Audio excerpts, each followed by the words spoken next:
বরানগর অঞ্চলে বিদ্যা মন্দির, সেখানেই ত্রৈলোক্যনাথের মন্দির।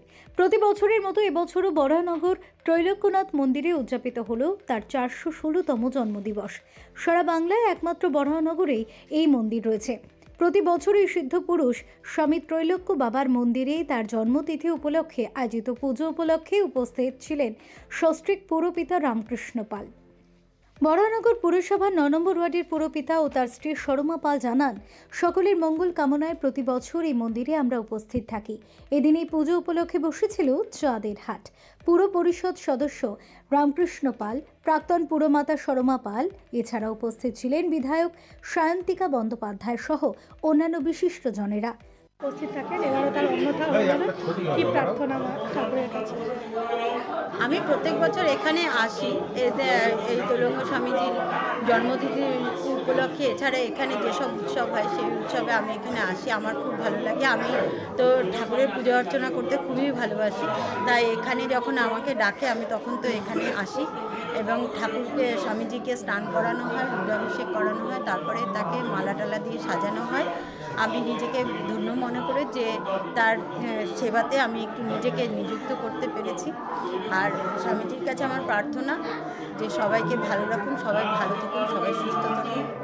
আর যে মানুষের মনে যে অশান্তি, সেই অশান্তি বা মানুষের মনে যে বিভেদ, সেই বিভেদ যেন দূর করে দেয়।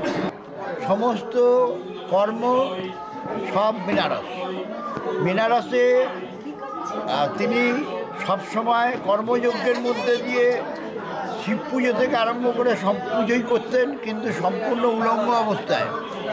তৎকালীন সময়ে ব্রিটিশ গভর্নমেন্ট তাকে জেলে পুরে দিয়েছিল। ব্রিটিশ জেলে পুরে তাকে যখন স্মরণ করছে দেখছে সে বাইরে, জেলে ঢোকাচ্ছে বাইরে। এটা বিশাল একটা আধ্যাত্মিক শক্তি। এই এহেন পুরুষ ত্রৈলোক্য স্বামী মহারাজ, তিনি যদি কাউকে একটু টাচ করেন, তিনি কিন্তু মানে একটা নিজেকেই উপলব্ধি করবেন কোন জায়গায় এসে পৌঁছালাম। এইরকম একটা সিদ্ধ সাধু আজকে সারা ভারতবর্ষের মানুষের কাছে একটা গ্রহণযোগ্য সিদ্ধ সাধু। এখানে যা মনস্কামনা করা যায় অন্ততপক্ষে সেই কামনা পূর্ণ হয়। আজকে তার পূর্ণ জন্মতিথি।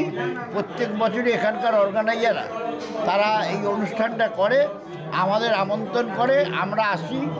ত্রৈলোক্য স্বামী মহারাজকে যা মানে ঠাকুরমশাইয়ের বিধি অনুযায়ী তাকে শুদ্ধভাবে চান করিয়ে তাকে মালা দিয়ে, গলায় মালা দিয়ে, তারপরে তার পোশাক পরিধান করিয়ে আমরা নিজেকে তৃপ্তি মনে করি। এটা সারা পশ্চিমবাংলার মধ্যে বিদ্যায়তন সরণিতে এই মহাপুরুষের মন্দির একমাত্র জায়গা। সারা পশ্চিমবাংলায় কোথাও নেই। 418 বছরের আজকে জন্মতিথি তার। Bureau report, channel 10।